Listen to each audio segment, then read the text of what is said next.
제가 이제 이야기 드릴 이제 뇌종양에 대해서 조금만 이야기해 보겠습니다. 뇌종양은 신체 어디든지 이제 종양 조직은 자라잖아요. 근데 이제 좀 말지 어렵지만 두 개의 뇌라는데 머리 안에 어디든지 종양이 생길 수 있는데 머리 안에 생기는 종양을 흔히 뇌종양이라고 합니다. 뇌종양은 크게 이제 양성의 뇌종양과 악성의 뇌종양으로 그렇게 구별하고 있습니다. 양성의 뇌종양은 여러분 들어보시겠지만 이제 뇌수막종 가장 많은 겁니다. 그거 말고 이제 뇌하수체 종양, 뇌하수체 손종, 그 다음에 신경초종, 신경초라는 신경을 둘러싸는 막에서 생기는 이제 종양인데 신경초종, 구경인도종, 크게 이제 네 가지로 제일 구별했고 양성 뇌종양의 대가가 이제 뇌수막종이라고 보시면 될 것 같아요. 그리고 이거는 양성 뇌종양은 그럼 뇌종양인데 어떻게 합니까? 근데 사람들이 묻는데 저는 이제 혹이라고 표현하죠. 암은 아니고 혹입니다. 머리 안에 생긴 혹을 양성의 혹이라 생각하는데 악성 뇌종양은 이제 암입니다라고 이야기를 합니다.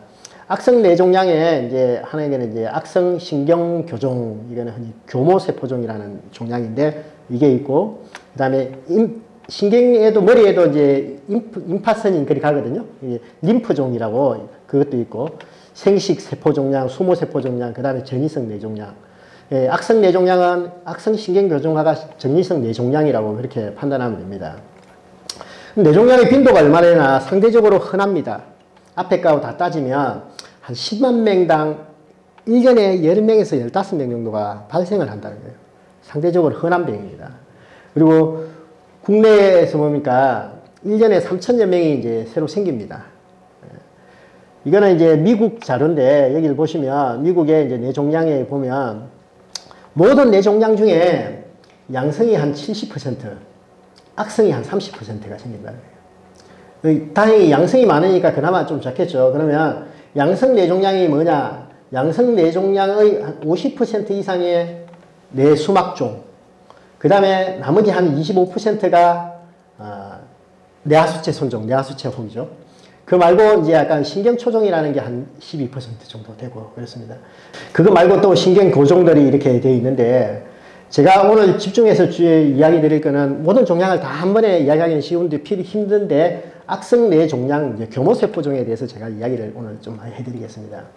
뇌종양의 이제 남녀 빈도 이것도 이제 아까 그 같은 자료인데 악성 종양은 월등하게 남자가 많습니다. 그것도 여기 보시면 거의 평직이 딸리다가 40대 중후반 50대부터 이제 급속하게 늘어나기 시작하는 거죠. 양성 뇌종양은 또 월등하게 여자가 많습니다.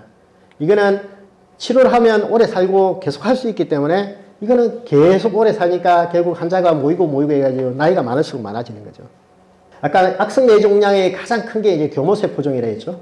교모세포종은 아까 말씀드린 거 똑같습니다. 40대까지는 괜찮다가 40대가 넘어가면서 확실히 나빠지면서 그 남자가 많고, 양성 뇌종양은 꾸준히 나는데 이제 여자가 많다는 거예요. 악성 뇌종양의 대부분이 이제 교모세포종이고 양성 뇌종양은 이제 뇌수막종이라고 그렇게 판단하시면 될 것 같아요. 그럼 뇌종양이 어떻게 무슨 증상을 유발하냐? 이제 증상을 이제 유발할 거 아니에요. 뭔지 알아야 내가 뭐 이럴 때 어떻게 병원에 가야 됩니까? 라고 이야기하는데 뇌종양의 증상은 크게 이제 두 가지로 분리하고 있습니다. 혹이 어디 신경에 생겼기 때문에 나타나는 증상, 종양의 위치에 따른 증상, 신경결손 증상이죠. 그거 말고 혹이 머리 안에 있기 때문에 뇌압이 높아져서 생기는 증상, 이게 두개강 압력 상승에 의한 증상이에요. 종양의 위치에 따른 이제 신경 증상은 머리에도 엄청 많은 신경들이 있겠죠. 컴퓨터로 치면 모든 게, 컴퓨터를 제어하는 모든 게 우리 본체에 있으니까. 몸을 모두 제어하는 게 본체잖아요. 머리잖아요. 거기 보시면 이제 전두엽, 우리 사람 요 앞쪽에. 거기에는 어떤 게냐? 운동기능 내가 할 때 팔다리 힘이 빠지거나 섬세하게 잡는 게 안 되거나, 여기는 앞쪽에는 또 언어 중추하고 그 다음에 생각하고 그런 게 있거든요. 언어장애, 그 다음에 정신과적인 영역도 여기 있습니다. 종양이 걸렸는데 아무 관심도 없고 나는 뭐 관심 없어, 몰라, 무증상. 그 다음에 당연히 지능 저하도 있을 거고 인지 저하도 있고, 이 앞에는 또 소변 보는 그런 것도 있습니다. 소변, 실변, 대소변을 흘리는 거. 꼭 보면 치매겠죠. 아이고, 우리 어머니 치매 오셨는갑다 그렇게 이제 하는데 치매가 아니고 실제 뇌종양 때문에 치매 증상이 있는 그런 분들이 있어요. 그때는 꼭 검사를 해가 뇌종양 치료하면 좋아집니다. 척두엽은 우리 옆에 낸데 이거는 모든 기억 고차원적인 사고라고 보시면 돼요. 계산하는 거. 기억 떨어지고, 이것도 마찬가지 인지 떨어지고, 공간 지감력이라는 거. 내가 이걸 공간에 뭘 잡으려고 하는 이런 것들이 떨어지는 거예요. 당연히 요 왼쪽에는 언어 중추도 있거든요. 언어 장애도 생기고. 두 종류 요 꼭대기에는 모든 컴퓨터가 이제 한번 머리에서 계산을 해주는 거예요. 내가 요 빛이 들어왔는데, 아, 여기에 누군지, 뭐 그냥 빛이네, 아니면 앞에 사람이네, 아, 정리해보니까 내 아들이네. 이렇게 이제 머리에서 한두 개 넘겨가면서 이게 정리하는 그런 기능이 떨어지니까 이게 내가 모르는 거예요. 여기 있으면 반대쪽에서 뭐가 들어오면, 아이, 몰라. 여기 보면, 여기는 아시겠어요? 아, 그러네요. 이렇게 반독 감각장애, 반쪽 감각이 떨어진다는 거예요. 시야도 떨어지고, 나 병을 몰라요. 뭐 관심이 없고, 뭘 하는데 나는 무관심하게 해요. 뭐가 이상이 있는데 괜찮아요? 괜찮아요. 이상 없어요. 실독증이라는데, 글을 읽어요. 아, 이거 글인데, 내가 보니까 동남권 원자력 의학원 암센터라고, 내가 입에 동남권 원자력 의학원 암센터라고 읽고 이해는 했는데, 뭐예요? 그럼, 몰라, 말을 못해요. 이상해요, 몰라요. 뭔지 좀 달라. 후두엽은 이제 우리 시신경이 주로 가는 부분이거든. 시야가 흐려져요. 보면 컴퓨터 한쪽 반쪽 하는 것처럼 이쪽 반은 보이는데 이쪽 반은 안 보여요. 사람이 운전할 때 항상 이러고 운전해요.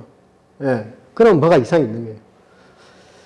그 다음에 뇌하수체는 아까 말한 뇌하수체 혹은 뇌하수체에서 우리 몸에 호르몬을 만드는 게거든요. 호르몬 기능 이상도 생기고 항진도 생겨요. 기능 이상이란 기능 저하가 떨어지는 거예요. 호르몬 기능이 떨어지니까 애들 성장이 늦게 나타나든지, 뭐, 우리 스트레스 호르몬이 좀 부족해서 스트레스 상황에 대처를 좀 못한다든지, 이런 상황이 생기고, 반대쪽으로 호르몬의 기능이 왕성해야 또 생기는 경우도 있습니다. 조기 월경을 하고 애가 좀 빨리 큰다든지, 우리 옛날에 격투기 선수 최홍만 알죠? 걔는 성장 호르몬이 뇌하수체에서 많이 나왔어요. 어릴 때부터. 그러니까 키도 크고 그리 되는 거예요. 그거 말고 이제 또 보면 이제 소뇌는 우리 몸의 중심을 잡는 거예요. 참을미 하는 거. 이렇게 옛날에 젊을 때는 이제 놀이공원 타도 되는데 손의 기능이 이상이 있으면 타면 바로 아유 어지러워요. 어지러운 게 그냥 어지러운 거 아니에요. 요래도 어지럽고 저래도 어지럽고 가만히 있어도 어지럽고 그래. 그럴 때마다 더 그러고. 그런 게 이제 손의 장애. 손에서는 또 하는 거 우리 섬세하게 작은 근육을 이제 조절하거든요. 볼펜을 잡으려 하는데 이게 손가락 끝에 하는데 이게 자주 조절이 안 되는지. 이라가 코 이리 짚어봐. 그러니까 이리 오다가 안 오는 이런 경우는 이제 우리 손해 그리고 숨내라 그러면 우리 숨골이라 그러는데 이거는 좀 심각한 거죠. 이제 뭐 청력, 안면마비, 연화곤란, 안진, 호흡곤란도 오는 이런 거. 어쨌거나 뇌 종양의 위치에 따라서 이런 증상이 생깁니다. 다시 보면 편하게 이제 설명해 드릴게요. 이게 머리 MRI에서 이제 펑셔널 MRI, 기능 MRI라고 하거든요. MRI를 찍으면 어디 신경다발들을 이렇게 따로 염색을 할 수 있어요. 머리에 신경다발이 척수로 가고 꼭 보면 전선 같죠. 이 전선이 요게 어디로 가는 선인지 아무도 모르겠죠. 이렇게 여기 어디 하나가 생기면 여기에 따라서 뭐가 이상이 생기는데 거기에는 너무 많은 증상이 있다는 거예요. 몰라요. 그 다음에 두개강 내 압력 상승에 의한 증상은 아까 뇌압이 올라가면 두통, 뭐 어지러움증도 생기고 여러 가지. 이게 뇌종양 선생님 어떨 때 제가 진료를 봐야 됩니까? 뭔가 모르게 내가 평상시하고 다르다. 내가 다를 걸 앉으면 다행이지만 옆에서 봐도 어머니 왜 이러세요? 좀 다릅니다. 그렇게 하면 그냥 와가지고 진료를 보는 게 좋아요. 요즘에 MRI가 의료보험 해줘가지고 아주 싸거든요. 그렇게 해가지고 MRI 찍으시면 종양 조기에 발견하면 완치가 가능합니다. 그러면 종양의 이제 치료에 대해서 제가 이야기를 해드리겠습니다. 양성 뇌종양은 아까 말씀 혹이라 그랬죠. 혹은 떼내면 돼요. 아무 걱정 없습니다. 간단하죠, 그죠? 미세뇌술, 우리 현미경을 보고 수술합니다.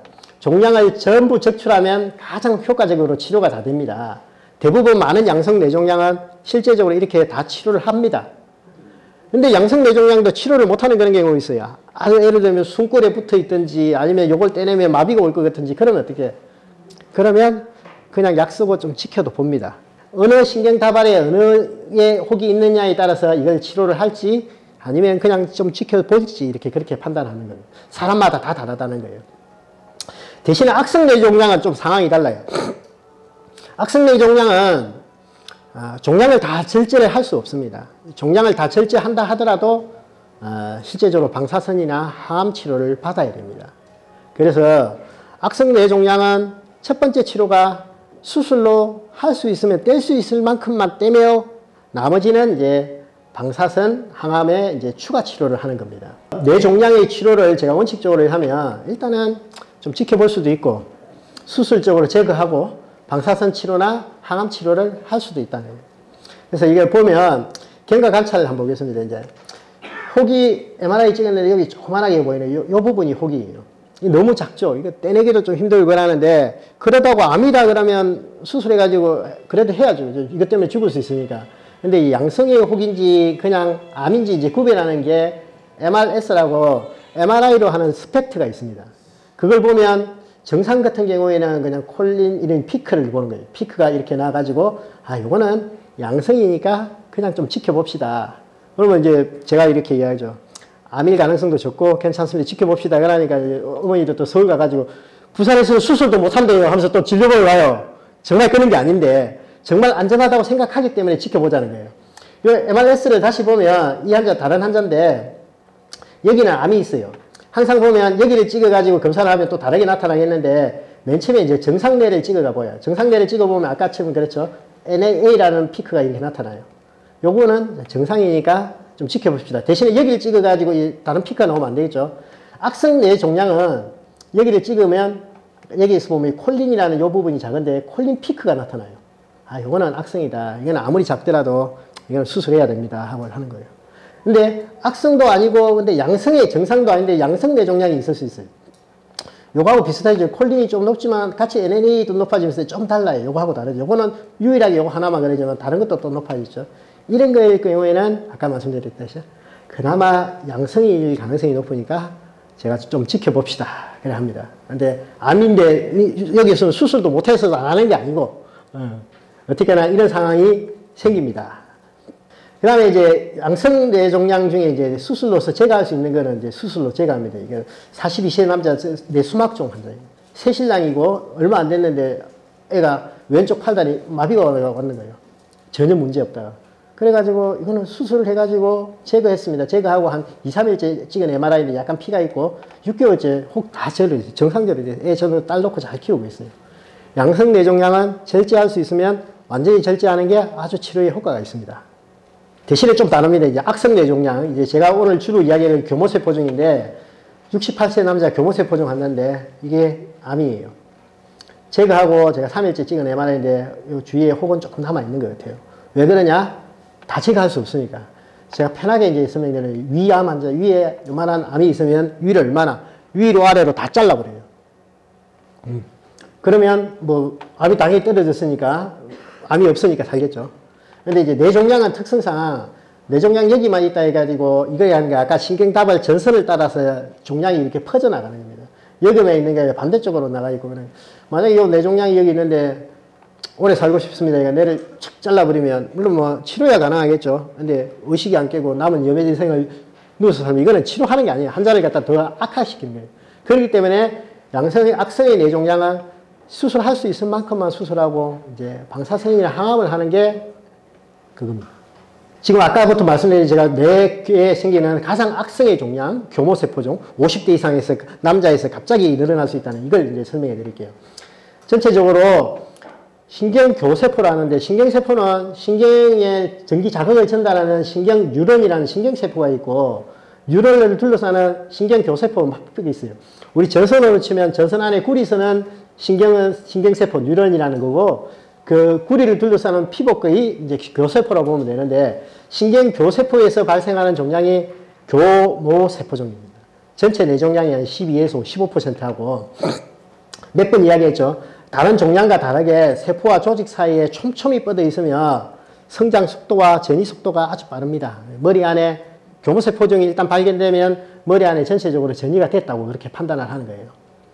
평균 생존 기간이 1년 내외라 하는데 제가 배울 때만 1년 내외였습니다. 조금 다릅니다. 이거는 제가 좀 더 이따 이야기해 드릴게요. 그래서 이제 교모세포종에 대해서 이제 보면 다른 머리 안에 생기는 다른 종양들 이제 3년 생존, 5년 생존율인데 한번 5년을 보겠습니다. 다른 머리 안에 생기는 5년 생존율 종양은 여기 보면 10대 아주 한 80% 이상 살아요. 근데 이제 악성 65세 이상은 양성 같은 경우에도 그래도 오래 산다 하지만 5년 생존율이 한 20% 안쪽이거든요. 그런데 교모세포종은 이게 너무 안 좋아요. 그게 5년 생존율이 아무리 젊을 때 20, 30대에도 20%가 조금 넘는 거. 60, 70대는 거의 이제 전멸된다고 그렇게 봐야 될 것 같은데 2005년도에 이제 유명한 그 논문인데 여기서 나온 논문에 이게 나왔습니다. 수술하고 좀 쉬었다가 환자 좀 어느 정도 회복까지 했다가 6주 동안 항암하고 테모달이라는 방사선을 쓰라. 그러고 난 다음에 4주 쉬고 5일 동안 약 먹고 4주 쉬고 5일 동안 약 먹고 이걸 갖다가 6주기까지 할 수 있다는 거예요. 이게 이제 표준화 치료라 해가지고 전국 어디서나 합니다.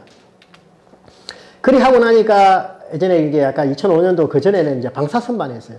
방사선만 하니까 환자들이 결국 평균 생존이 12.1개월, 1년 만에 이제 교모세포종 방사선 치료 받다가 이제 돌아가시는 건데, 그걸 방사선하고 항암하고 같이 하니까 2달 반이 이제 더 명이 늘어나요. 에이, 2달 반밖에 안 늘었나요? 그러면서 그럴 수 있지만 2달 반도 상당히 큰 효과거든요. 예전에 맥케인 의원이 이렇게 눈 이래가지고 교모세포종 수술하고 이제 항암 방사선 했다가 돌아가셨잖아요. 이거는 제가 수술한 환자입니다. 내가 똑같아요. 어디 가나 똑같은 치료를 하는 거예요. 그러면 이제 교모세포종 수술을 어떻게 하냐. 이제 수술을 여러 가지 그냥 아무 때나 그냥 할 수는 없잖아요. 수술 장비에 대해서 제가 좀 설명을 해드릴게요. 수술할 때 이제 내비게이션이라는 우리 자동차 내비게이션하고 똑같은 겁니다. 수술하기 전에 CT를 찍어가지고 호구의 위치를 보고 그걸 컴퓨터에 입력을 해요. 컴퓨터를 입력을 하고 난 다음에 수술하는 장소에서 이렇게 좌표를 딱 정해주면 제가 수술하면서 여기가 어디야 하면 콕 찍으면 혹이 여기 있습니다. 위치를 딱 정해줘요. 상당히 비싼 장비입니다. 지금 예전에는 한 2, 3억 했는데 지금 한 5억짜리도 나오거든요. 이런 장비를 쓰니까 수술하니까 수술할 때 아까 보시면 여기가 내가 수술하는 이 부분이 궁금해 한번 대보니까 여기 어디야? 한번 혹이 여기네. 좀 더 떼야겠네. 여기에 혹이 이렇게 있는데 뇌를 열어보니까 똑같아요. 어디 가나 뭐 구별이 암이라고 이게 구별이 안 돼요. 근데 내비게이션을 해가지고 이렇게 해가 요 경계만 이렇게 딱 따라서 수술하고 나서 이렇게 사진이 나오는 거예요. 이거는 이제 감각신경을 모니터하는 거, 수술하면서 혹을 때는 이 감각이 변하는가도 보는 거고, 요거는 운동신경이에요. 요거는 운동신경은 자극을 줘야 알기 때문에 수술하면서 안에서 자극을 주면 파장이 일어나요. 수술하고 혹 떼내고 난 다음에, 그러고 난 다음에도 이제 괜찮은가 이렇게 보고 안전하게 이렇게 수술을 한다는 거예요. 여러분들이 수술을 받을 때 더 안전하게, 더 후유증 없이 이렇게 치료를 하기 위해서 이렇게 비싼 장비들을 걸고 이렇게 치료를 하는 겁니다. 그 다음에 이제 교모세포종이 아까 말한 혹이 작을 때는 머리 직접 열지도 않고 방사선 수술도 한다 했잖아요. 우리 병원에 아주 좋은 장비가 많습니다. 예. 감마 나이프, 사이버 나이프 뭐 다 들어보셨을 거예요. 원칙은 똑같아요. 방사선을 머리 안에 혹에 얼마나 거기 부분만 줄 수 있냐. 예. 그건데 우리 병원은 아주 장비예요. 여러분 할 때 1mm가 얼마나 큰 것 같아요. 1mm 뭐 어떻게 하지? 머리 안에 1mm는 참 크죠. 내 혹에만 주고 혹 바깥에는 안 주게 1mm 간격으로 재단을 해가지고 혹에만 방사선을 이제 주게 만드는 이런 장비들이 이게 역시 우리 병원에 있다는 거예요.